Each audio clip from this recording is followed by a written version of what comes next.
마지막 시대 모임이 10월 3일날 목요일입니다. 기독교 100주년 기념관 4층 제2연수실에서 갖도록 저희가 계약을 했습니다. 그래서 10월 3일날 오전 10시부터 12시까지 2시간만 사용하도록 되어 있습니다. 그래서 그 2시간 내에 요한계시록 13장에 나오는 그 짐승의 표가 왜 문제적인 해석을 해야 하는지에 대한 발표를 제가 합니다. 그래서 목사님들을 초빙을 해서 목사는 관심 있는 평신도도 오지만 대부분 이제 저희 교단 목사님들도 초빙할 거고요. 제가 그렇게 해서 오시는 분들 통해서 왜 문자적인 해석을 해야 하는지에 대해서 많은 목사님들한테 더 알리고 싶은 마음에 이런 모임을 가질까 합니다. 기도해 주시기를 바랍니다. 오늘의 성경 말씀은 마태복음 26장 51절에서 54절까지의 말씀입니다. 마태복음 26장 51절에서 54절까지의 말씀입니다. 신약성경 47페이지입니다. 찾으신 줄 알고 봉독해 올리겠습니다. 예수와 함께 있던 자 중에 하나가 손을 펴 검을 빼어 대제사장의 종을 쳐 그 귀를 떨어뜨리니 이에 예수께서 이르시되 네 검을 도로 집에 꽂으라. 검을 가진 자는 다 검으로 망하느니라. 너는 내가 내 아버지께 고하여 지금 12영 더 되는 천사를 보내시게 할 수 없는 줄로 아느냐. 내가 만일 그렇게 하면 이런 일이 있으리라 하는 성경이 어떻게 이루어지리요 하시더라. 잠시 기도하시겠습니다. 머리카락 하나라도 희게 할 수 없는 우리의 모습임을 말씀하셨던 그 말씀을 기억합니다. 이 세상에 빈손으로 왔으니 우리가 빈손으로 돌아갈 것이며 하나님 앞에 반드시 서서 우리의 삶을 하나님 앞에 논할 것입니다.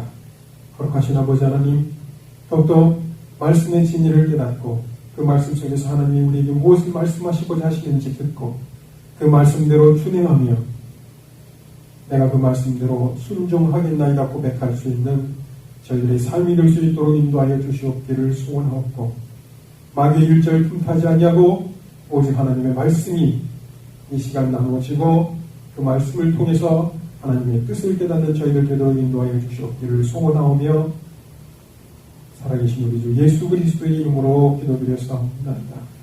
아멘. 저희가 오늘 묵상하는 마태복음 26장은 예수님이 고난을 받으시기 직전에 유다가 대제사장과 서기관들에게 예수님이 어디에서 기도하고 있고 제자들과 함께 있다는 것을 밀고 하고 그리고 그들을 그 병사들과 함께 데리고 오는 상황을 그 전에 상황이 벌어진 것입니다. 그래서 랍비여 어디 계십니까? 유다가 그렇게 얘기를 하고 친구여 내가 했는 대로 해놔라. 뭐 이런 상황들이 벌어지고 있는 상황이었어요. 그때 대제사장의 종이 마태복음에 나오지 않지만 요한복음과 다른 공관복음서에 보면 그 친구의 이름이 말고라고 되어 있습니다. 말고의 귀를 이 본문에서는 예수와 함께 있던 자 중에 하나가 그랬는데 그게 베드로입니다. 베드로인데 왜 베드로의 이름을 기록하지 않았느냐? 그건 잘 모르겠어요. 근데 이 마태가 베드로의 수제자입니다. 아마 베드로가 기록하지 말라고 했을 가능성이 있어요. 뭐 어쨌거나 기록되어 있지 않지만 베드로가 말고의 귀를 치면서 귀가 잘라집니다. 귀 전체가 오른쪽 귀라고 그랬는데 오른쪽 귀가 전체가 나가는 것인지 일부분이 나가는 것인지에 대해서는 정확히 알 수 없습니다만 귀가 잘라지는 상황부터 오늘 성경 말씀을 같이 나눴습니다. 그래서 예수님께서 그 대제사장의 귀를 붙여주시면서 하시는 말씀입니다. 뭐라고 말씀하셨느냐? 예수께서 이르시되 내 검을 도로 집에 꽂으라. 검을 가진 자는 다 검으로 망하느니라. 검을 가진 자는 다 검으로 망하느니라. 검을 통해서 우리가 역사를 돌이켜보면 검을 통해서 세상을 정복했던 사람은, 세상을 하나로 정복, 통일시켰던 사람은 아무도 없습니다. 검을 가지고 정복하고자 했던 인물은 무수히 많습니다. BC 4세기경에 그 알렉산더라고 하는 인물을 다 잘 아실 거예요.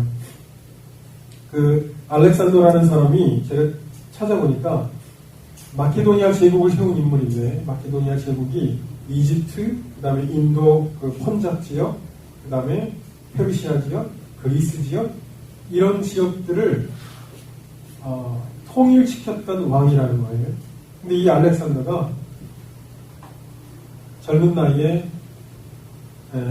그 전 지역을 통일시킵니다. 역사상 가장 넓은 지역이랍니다.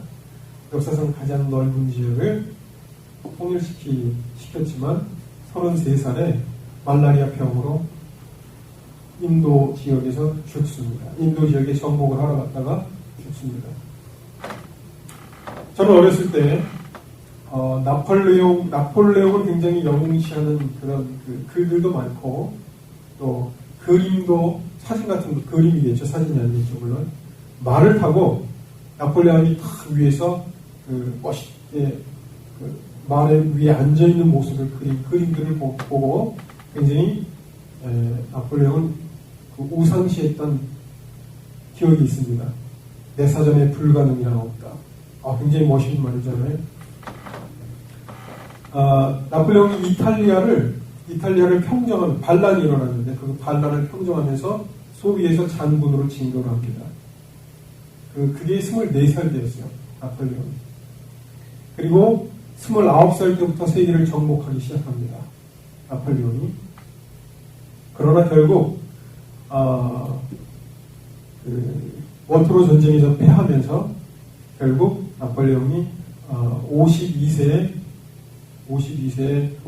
교도소에서 위암으로 죽습니다. 그런 운명을 맞이합니다.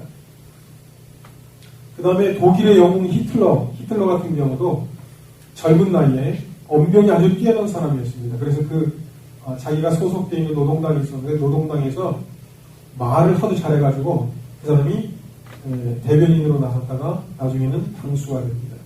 그렇게 하면서 나중에 총통이 되고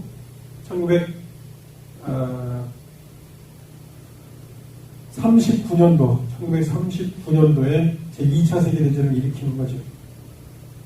이 사람은 독일인 입장에서는 영웅입니다. 경제적으로 침체되어 있던 독일의 경제를 일으키면서 독일 사람들한테 굉장한 희망을 불어넣어주고 사람들을 막 혹사하다시피, 미혹하다시피 많은 사람들에게 영웅시했던 인물입니다. 그런데 그도 역시 세계를 정복하기 위해서 탱크로 밀고 전쟁을 펼쳤지만 노르망디 전투에서 패하면서 전세가 기울어지고 결국은 1945년 4월 달에 베를린에 있는 지하벙커에서 자살을 한 것으로, 권총으로 자기 머리를 스스로 쏴서 죽는 것으로 인생을 마감했다고 알려지고 있습니다. 징기스칸도 마찬가지지만, 이렇게 우리가 세상에서 영웅이라고 하는 사람들이 대부분 세계를 칼로 정복하려고 했던 사람들입니다. 칼로, 힘으로 정복하려고 했던 인물들이었는데, 예수님께서는 칼을 쓰는 자는 칼로 망하느니라, 이렇게 말씀하셨어요. 이게 무슨 말씀이냐? 왜 칼을 쓰는 자는 칼로 망하느냐? 폭력은 결국은 폭력을 불러옵니다. 복수는 또 다른 복수를 불러오고, 역사는 힘으로 내가 다른 사람을 제압하려고 하면 역시 나도 나중에 힘으로 제압당한다는 사실을 보여주고 있다는 거죠. 역사가 그것을 증명하고 있다는 겁니다. 우리 인생도 동일하다는 거죠. 내가 다른 사람을 힘으로 제압하려고 하면 나중에 그 사람이 힘이 커졌을 때 나를 힘으로 제압합니다. 그래서 젊은 친구들 사이에 늙으면 보자. 늙으면 보자. 늙으면 힘 없을 때 늙으면 내가 힘으로 제압하겠다. 이런 얘기도 하잖아요. 어저께 제가 우연히 영화 한 편을 보게 됐는데 그냥 잠깐 보려고 했는 건데 이게 재밌어가지고 끝까지 봤어요. 굉장히 길어요. 영화가 또. 그 동부전선에서라는 영화였습니다. 동부전선에서라고 하는 영화인데 전쟁 영화예요. 이 히틀러의 그 전쟁을 다룬 겁니다. 독일 배경으로 해서 전쟁을 다룬 건데요. 이 전쟁에서 얘기하는 것이 무엇이냐면 결국은 인간의 욕망, 히틀러의 욕망에 의해서 수많은 사람들이 다 그냥 개보다도 못한 그 대사 중에 그런 말이 나옵니다. 우리의 살로 파리를 배를 채우게 하는 거예요. 결국 우리의 살로 우리가 얻는 것은 아무것도 없다는 거예요. 전쟁의 명목이 뭔지도 모르고 자기 명령 때문에 싸우라고 하기 때문에 싸우고 결국은 자기들도 그렇게 파리 돼지처럼 죽어가고 길바닥에 있는 시체들을 치우면서 결국은 파리가 그 먹는 시체들을 보면서 파리 밥이나 되어주는 것이 인간처럼 보여지는 그 전쟁의 비극을 얘기를 한 것입니다. 근데 그 장면 중에 어떤 장면이 나오냐면 군대에서 자기 소대원들이 다 죽어요. 그리고 자기만 살아남는 소대장. 그래서 산속에 들어가서 혼자 살아요. 의미가 없는 거예요. 전쟁의 의미가. 전쟁을 하다 보니까 2차 세계대전이 거의 5년 정도, 4년이 넘게 전쟁을 하는 것입니다. 그 전쟁 동안에 이 소대장이 깨달은 게 뭐냐면 인간은 단지 소모품인 거예요. 높은 사람들의 소모품인 거예요. 가서 죽으라면 죽어야 되는 거예요. 내가 왜 그래야 되는가?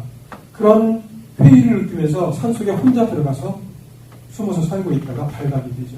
그래서 얘가 그 어떤 전쟁의 뒤처리를 하는 무대에 들어가서 시체들을 치우는 뭐 이런 역할을 하는 거예요.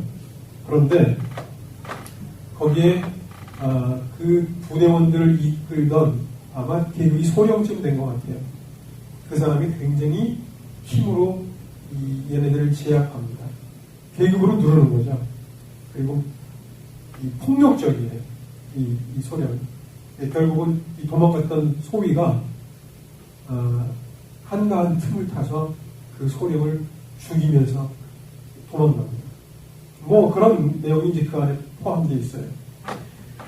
우리가 이 칼이라는 것이, 검이라는 것이 힘이 센 사람이면 힘이 센 사람만 칼로 망하는 것이 아니라 우리 삶 가운데도 내가 폭력을 행사하면 그 폭력은 다시 내게로 되돌아옵니다. 이 성경에서 말씀하시는 예수님께서 말씀하시는 검을 쓰는 자는 검으로 다 망하느니라 라고 하는 교훈이 그런 교훈을 우리에게 안겨주고 있다는 거죠. 그럼 예수님이 말씀하시는 검을 쓰지 않으려면 그걸 어떻게 해야 된다는 것일까요? 예수님이 말씀하시는 것이 무엇이냐 하는 겁니다. 예수님은 세상을 뭐로 정복하신 분이죠? 사랑으로 정복하신 분입니다. 사랑으로 정복하셔서 원수까지도 사랑하라. 그래서 내 원수가 너를 핍박하거든 그를 위해 기도하고 나를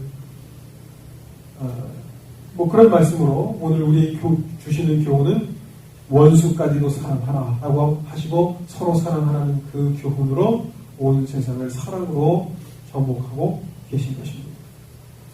그런데 예수님께서 이렇게 말씀하셨습니다. 너는 내가 내 아버지께 구하여 지금 12영 더 되는 천사를 보내시게 할 수 없는 줄로 아느냐. 내 아버지께 구하여 내가 아버지께 구해서 12영 더 되는 성경엔 more than 12 legion이라고 되어 있습니다. legion of angels. 그것이 당시의 그 개념으로 이야기하면 한 영, 로마 군영의 한 영이 6,000명의 사병을 이야기를 한다고 합니다. 700명의 기병과 5,300명의 보병. 그걸 다 합쳐서 6,000명인데 그것이 한 영을 구성하고 있다는 거예요. 그러면 예수님께서 12영 더 되는 천사라고 말씀하셨을 때 칼로 막을 것 같으면 내가 저 하늘에 있는 천사 12영, 12영이면 몇 명이나 될까요? 72,000명입니다. 만약에 따진다면, 정확히 따진다면 72,000명입니다. 그 72,000명이나 되는 천사들로 하여금 막지 못하겠느냐? 막을 수 있는데도 막지 않는다. 천사 한 명이요, 한 나라를 망하게 할 수도 있습니다. 천사 한 명이 민족을 사라지게 할 수도 있습니다. 하나님의 천사가. 이 72,000명이 된다고 하는 이 천사의 위력은 우리가 감히 상상도 못하는 거예요. 그런데 예수님께서 내가 힘으로 제압할 것 같으면 그 72,000명, 수없이 많은 천사를 대동해서 이것을 힘으로 제압하지 않겠느냐. 이렇게 말씀하시는 거죠. 그리고는 이렇게 말씀하셨습니다. 내가 만일 그렇게 하면 이런 일이 있으리라 한 성경이 어떻게 이루어지리요. 내가 만일 그렇게 하면, 여러분, 그것이 어떤 의미를 지닌 거죠? 내가 만일 그렇게 하면, 내가 만일 내 뜻대로 하면, 만일 내가 내 뜻대로 이렇게 한다면 어떻게 성경대로 이루어지겠느냐. 그러면 이 말씀 속에서 예수님께서 우리에게 하시고자 하시는 말씀이 무엇일까요? 성경대로 이루어져야 한다는 것입니다. 성경대로 이루어질 것이라는 것이고 반드시 성경대로 이루어져야만 한다는 것입니다. 예수님께서 우리에게 말씀하시는 이 본문에서 우리에게 시사하시는 것은, 첫째, 성경은 율법의 1.1핵이라도 천지가 없어지기 전에는 율법의 1.1핵이라도 없어지지 아니하고 이루리라. 이렇게 말씀하셨습니다. 성경의 권위가 어떤 것인지 우리에게 말씀해주고 있는 내용입니다. 천지가 없어지기 전에는 이 성경의 글자 하나가 없어지지 않는다는 겁니다. 그만큼 이 하나님의 말씀의 권위를 내세우고 있는 것입니다. 어저께 인터넷에 보니까 어떤 내용이 떴냐면,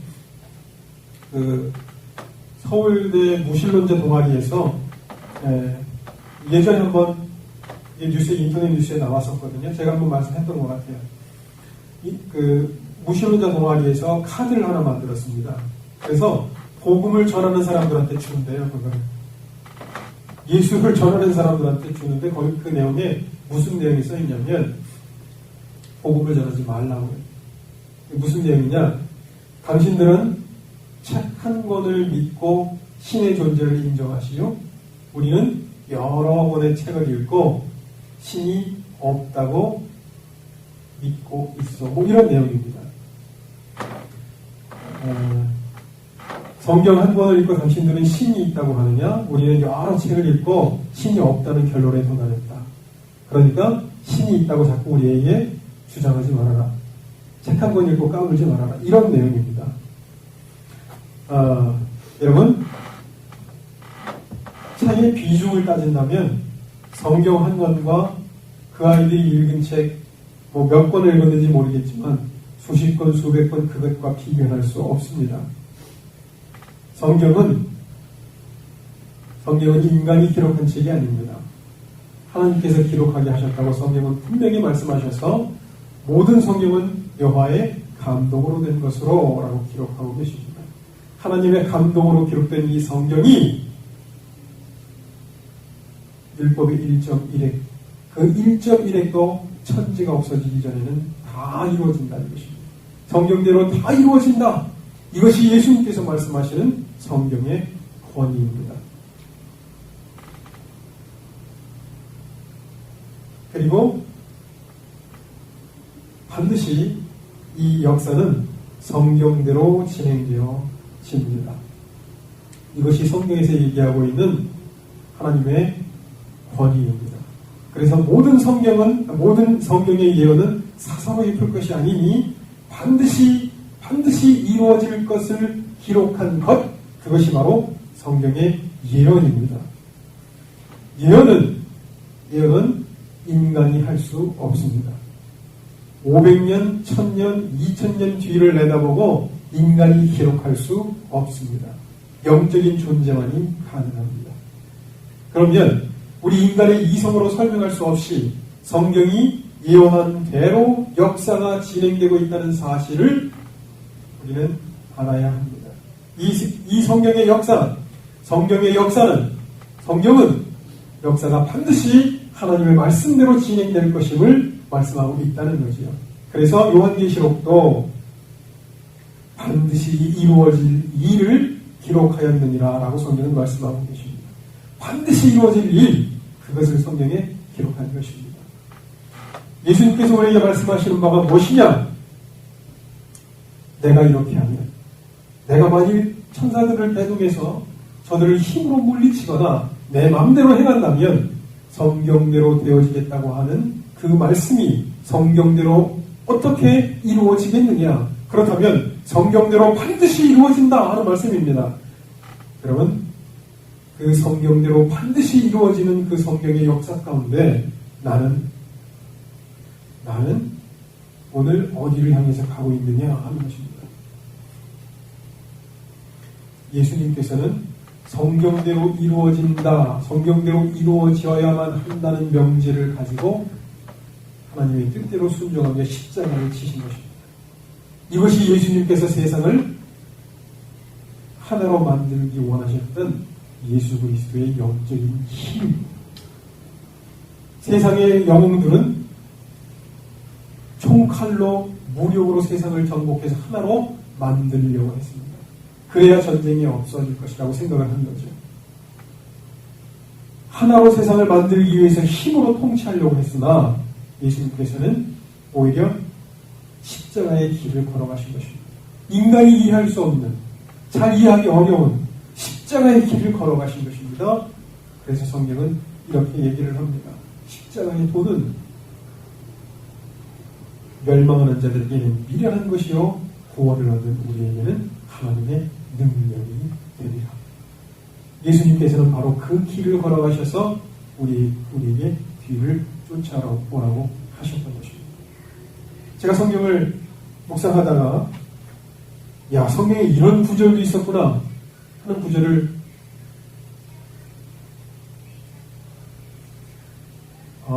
바깥에서 나는 소리죠.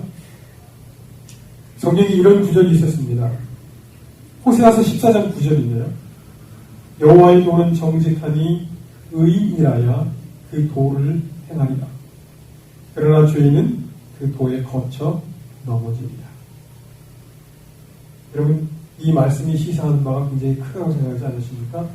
여호와의 도는 정직하니 의인이라야 그 도를 행하리라. 그러나 죄인은 그 도에 거쳐 넘어지리라. 하나님은 궁극적으로 의인과 죄인으로 나누십니다. 의인이 설 것이고 죄인은 멸망을 받게 될 것입니다. 그런데 그 의인이 따라가는 것이 무엇이냐면 여호와의 도랍니다. 여호와의 도, 하나님의 방법, 하나님께서 우리에게 제시하신 방법을 따라갈 것이요 죄인은 그 도에 거쳐 넘어지리라. 성경대로 역사는 진행되고 성경대로 역사는 끝날 것입니다. 이거는 내가 부정해도 소용없고 아무리 때를 써도 소용이 없고 내가 아무리 거부해도 소용이 없습니다. 성경대로 역사는 진행될 것이며 성경대로 역사는 끝날 것입니다. 그 안에 우리의 삶이 어떠해야 하느냐? 예수 그리스도처럼 살아가야 한다는 것입니다. 십자가의 도를, 희생을, 고난의 길을 선택하고 스스로 사랑하는 길을 쫓아서 내 자신을 하나님 앞에 내놓을 수 있는 믿음의 자녀들이 되어야 된다는 것입니다. 이것이 성경에서 우리에게 말씀하시고 있는 십자가의 도입니다. 그래서 자기를 부정하라는 것이고 예수 그리스도의 뒤를 따르라는 것입니다.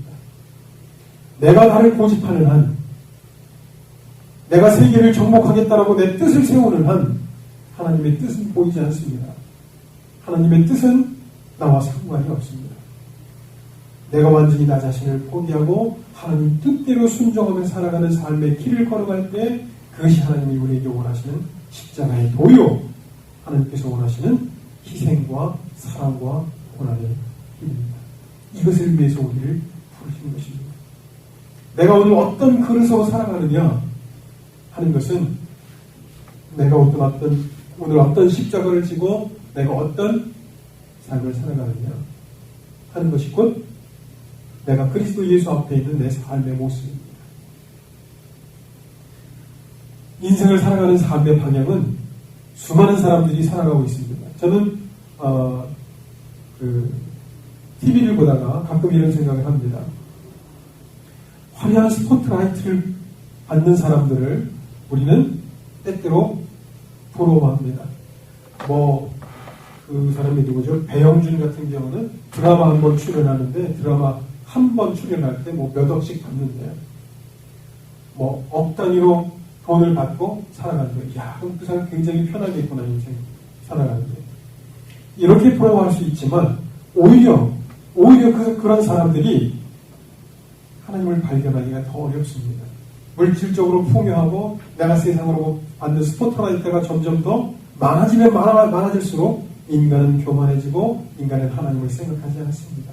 오히려 어렵고 힘들고 고난에 빠져서 병들고 힘들고 어려울 때 인간은 신을 돌아보게 되어 있습니다. 하나님을 생각하게 되어 있습니다. 오히려 어떤 그런 역경 가운데 있는 사람들이 하나님을 찾기가 쉽다는 거죠. 어쨌든 우리 삶을 통해서 하나님이 원하시는 것이 무엇이냐? 하나님을 알고 하나님의 뜻대로 순종하며 하나님의 길을 걸어가기를 원하신다는 거죠. 그래서 성경대로 이루어진다, 성경대로 이루어질 것이다, 반드시 성경대로 된다라고 하는 그 명제를 가지고 살아가시는 여러분이 되기를 소망합니다. 더욱더 하나님의 말씀을 묵상하면서 기도하면서 하나님의 뜻을 쫓는 여러분이 되기를 소망합니다. 잠시 기도하시겠습니다.